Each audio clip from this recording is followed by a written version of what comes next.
সতর্কবার্তা, এই গল্প সম্পূর্ণ কল্পনাভিত্তিক, তবে ভয় পাওয়া স্বাভাবিক। সাহস না থাকলে রাতে একা পড়া থেকে বিরত থাকুন। গল্পের নাম ৫ নম্বর কূপ। রাহুল শুনেছিল শান্তিপুর খনির ৫ নম্বর কূপে প্রতি বছর আগস্ট মাসে অন্তত একজন মানুষ নিখোঁজ হয়।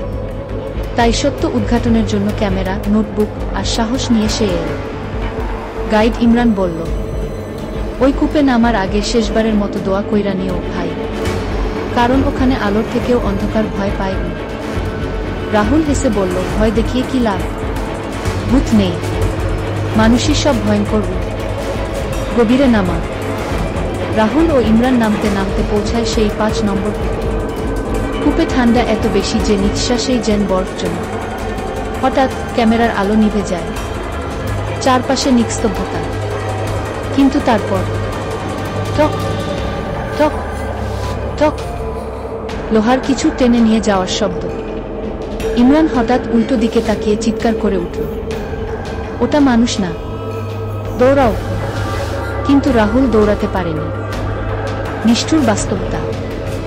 রাহুলের চোখের সামনে একটা পচা, ছেঁড়া মুখওয়ালা, লম্বা হাড়মো চড়ানো ছায়া বেরিয়ে এল অন্ধকার থেকে।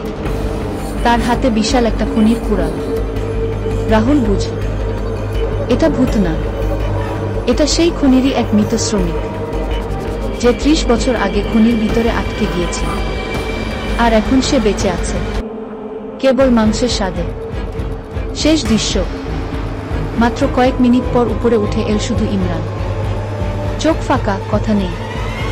তার পকেটে ছিল রাহুলের ছেঁড়া কলম আর একটা ছোট কাগজে লেখা, ৫ নম্বর কূপ বন্ধ করো, নইলে সে উঠে আসবে কি।